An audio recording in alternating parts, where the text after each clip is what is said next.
Olá amigos, começando mais um Guru dos Carros Responde. Eu sou o César Tiso, criador aí do personagem, e coloco à sua disposição a minha experiência de mais de 10 anos no jornalismo automotivo, para que juntos a gente descubra aí as melhores opções entre carros novos, usados, seminovos, enfim, melhor escolha aí para você destinar o seu dinheiro.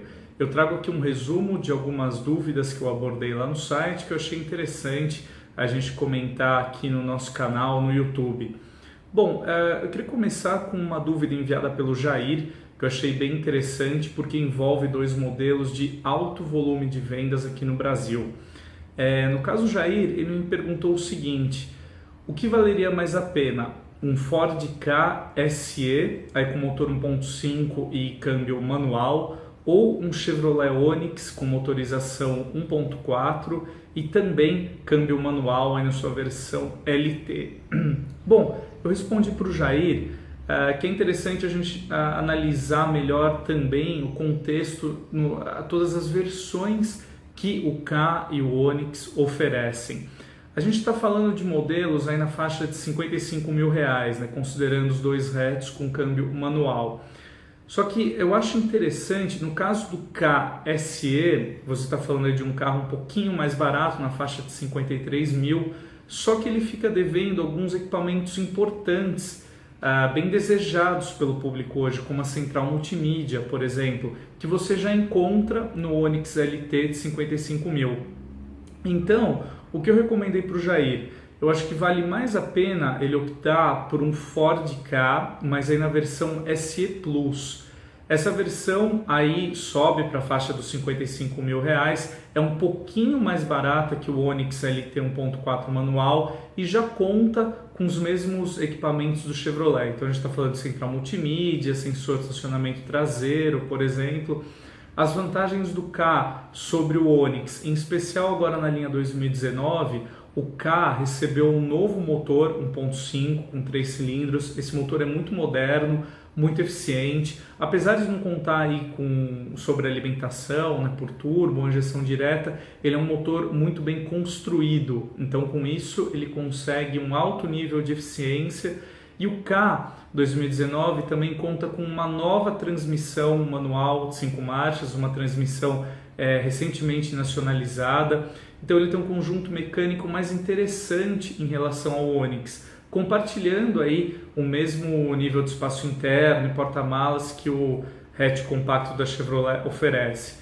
Então eu acho que hoje em dia o Jair faria uma boa escolha se ele optasse pelo Ford Ka, repito, na configuração SE Plus, para quem está procurando aí um hatch manual nessa faixa de R$55 mil. Bom, a segunda questão foi enviada pelo Sandro. Ele pediu uma ajuda para escolher um carro para PCD, no caso aí para a mãe dele. Ele colocou a seguinte dúvida: então eles estão em dúvida entre o Jeep Renegade e o Volkswagen Virtus. Bom, a minha resposta para o Sandro, eu acho que é mais interessante, vale mais a pena ele partir para o Volkswagen Virtus, aí com motor 1.6, 16 válvulas e câmbio automático de 6 marchas. O Renegade, na sua configuração para PCD, ele tem uma vantagem muito interessante, que é contar com os controles de tração e estabilidade, algo que o Virtus não traz de série. É um opcional, no caso aí do sedã da Volkswagen, mas eu acho que a bordo do Virtus você encontra um carro, no geral, mais interessante. Você tem um bom nível de espaço interno, um porta-malas mais generoso e você tem um conjunto mecânico um pouco mais eficiente. Apesar de umas melhorias aí que a Jeep promoveu no Renegade, como a chegada do start-stop, por exemplo, o modelo ainda tem um consumo elevado para a categoria, considerando aí que a gente encontra de mais moderno hoje no segmento. E também o desempenho fica um pouquinho aí aquém das expectativas, né, para um carro com motor 1.8.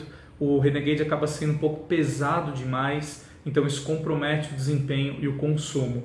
Eu acho, na minha opinião, aqui que o Sandro, a família dele, eles realizam uma compra melhor, um produto mais interessante, optando aí pelo Volkswagen Virtus na sua versão 1.6 com câmbio automático. Bom, por fim, eu queria finalizar o vídeo de hoje com uma dúvida bem interessante enviada pelo Marcos, que aborda as picapes médias. O Marcos ele colocou a seguinte questão, ele está em dúvida se ele aguarda a Mercedes-Benz Classe X, que vai ser lançada aqui no Brasil em 2019, ou já compra uma Volkswagen Amarok V6. O Marcos ele tem essa necessidade de maior potência e torque, porque ele vai usar a picape para rebocar um barco, então ele quer um modelo bem adequado para esse tipo de uso, né? Uma aplicação aí mais extrema, né? No caso da picape média. Bom, eu respondo para o Marcos que é o seguinte, eu acho que considerando a necessidade de uso dele e o que essas picapes vão entregar, eu acho que ele já pode optar hoje mesmo pela Volkswagen Amarok V6. A gente vai ter a classe X na sua versão aí, topo de linha, ela vai contar com um motor bem parecido, bem próximo ao da Amarok. Então a gente está falando de unidades V6 turbo diesel com potência aí na casa dos 250 cavalos, torque aí também superando com folga os 50 kgfm. Então você vai ter você tem aí dois produtos muito bons para esse tipo de uso, né? O uso é para reboque, no caso de uma carga pesada como é um barco.